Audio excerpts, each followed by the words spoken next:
Although Catholicism is a sun god representation of the mysteries, and Islam is a moon god representation, it's interesting to cross-reference them to point out some commonalities that betray a shared origin. Since the end goal of Satan is to undo the scattering of Babylon and return the world to a single one-world religion, it is these kinds of commonalities that he will play upon to bring that unity at the end of time, not just with Catholicism and Islam, but with all religion that stems from Babylon. For example, let's compare the habit that Catholic nuns wear with the hijab that Islamic women are expected to wear. They're almost identical. Also, in both religions, people are taught to pray with beads. Just as Muhammad is said to have received his revelation in a cave, Mary is also depicted as living in caves or grottos in Catholicism. As I've already pointed out, this practice links them to the underground Babylonian worship of Nebo, who is said to have come out of the hole in the ground, and puts us in mind of Revelation 13:11 that talks about a beast coming out from the earth. The mysteries were often celebrated in caves or grottos, and this explains the origin of this practice today and why revelations from Satan are so often given in the darkness.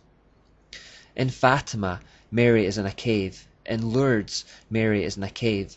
The Pope and Catholic followers enter into these caves to venerate her and thus perpetuate the Babylonian system. Today we may also associate grottos with the secular Christmas character, Santa Claus. Department stores around the world create Santa's grottos around Christmas time and invite kids to enter into it to receive a gift. Again, this mimics a practice that has gone on for millennia. Although we've briefly looked at holidays already, we may revisit them in depth at the end of this study. Catholicism and Islam stand side by side around the world, often in places that were originally pagan in nature. Cathedrals and mosques are frequently built either next to each other, or the two buildings are incorporated into one. Cordoba in Spain is perhaps the most famous example of a cathedral mosque that was originally one and is now the other. It doesn't matter that the building was once consecrated to Catholicism, but is now consecrated to Islam, because both serve the same system. We have noted the sun symbolism in Catholicism. Even though Islam is the moon god version, they still have some sun imagery like on the ceiling of the King Abdullah Mosque in Jordan. Not entirely different to the concept behind St. Peter's Dome in the Basilica. The sounds of the religions are also similarly solemn. This is the sound of an Islamic call to prayer. أشهد أن لا إله إلا الله.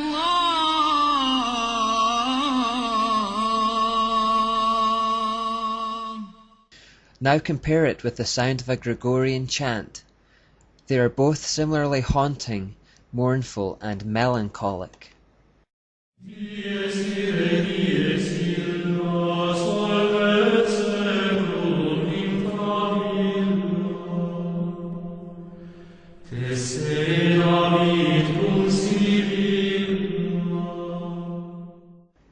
Both religions also make use of the telltale satanic all-seeing eye.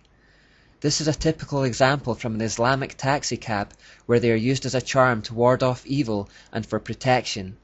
You will also unsurprisingly find this symbol in Catholicism. This is one example found on the confessional at the Cathedral Milano in Italy.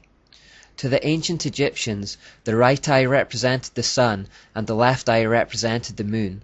That is why in Egyptian forms of the eye it is surrounded by makeup that normally identifies it as the right eye, the eye of the sun god, Osiris or Horus to them. In this example, note the sun rays representing the supposed illumination that comes from the eye. One of the great ancient Egyptian temples was the Luxor temple. Helena Blavatsky, an important occult figure that we'll look at later, said that within such temples, obscene acts of homosexuality were conducted as a form of worship to Set. Now the remains of the Luxor temple still stand to this day, and within it you will find a multitude of phallic symbols that echo its original purpose. At the entrance you will of course find the Asherah pole or obelisk. What is perhaps a little more surprising is that built into the Luxor temple is a mosque. Some Catholics plainly see the similarities with Islam and are looking for a shared future based on the truth that they have the same origin. Vatican insider Dr. David Malachi Martin said that on the basis of a personal message from Mary to Pope John Paul II, he believed that there will come a day when the heart of Islam, already attuned to the figures of Christ and Christ's mother Mary, will receive the illumination it needs, a second Fatima, in which they will recognize him as God's true vicar on earth. Then with fellow travellers like the Church of England, the Episcopal Church, and others of like mind, the Pope could be worshipped as the infallible Holy Father by over 1/2 of the world's population. This idea of ecumenism, or unity between religions, is gaining a lot of momentum in the world today, and behind it is the fact that Satan wants to reverse the scattering of Babylon and bring the whole world together again under his mystery religion.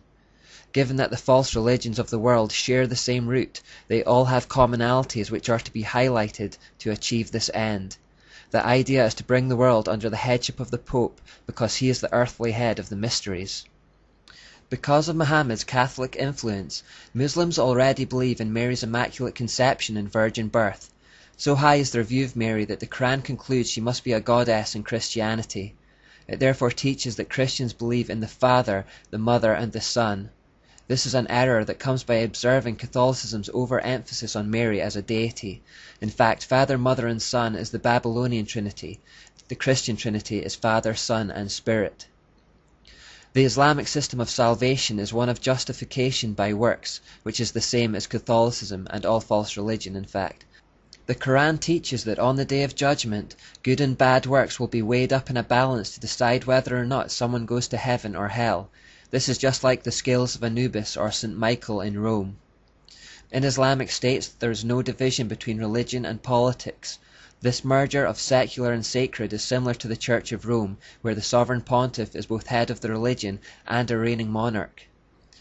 A final similarity with the Church of Rome is persecution, firstly of Jews and secondly of Christians. This is an indicator of Satan's presence. The Jews were granted full citizenship of Rome in 212 AD. However, when the empire became Catholicized under Constantine 100 years later, this toleration of Jews declined and persecution began. This was the start of a long history of terrible persecution of Jews by the Church of Rome. Likewise, we have already seen how Muhammad developed a hatred of the Jews and took to attacking and massacring them. In conclusion, we should be careful not to bow to the pressure of the politically correct lobby and blaspheme the name of God by placing him on a level with Allah, or to even suggest that they are one and the same under different names. Allah is Baal. We should also be clear in refusing to compromise with Catholicism and its Babylonian ways.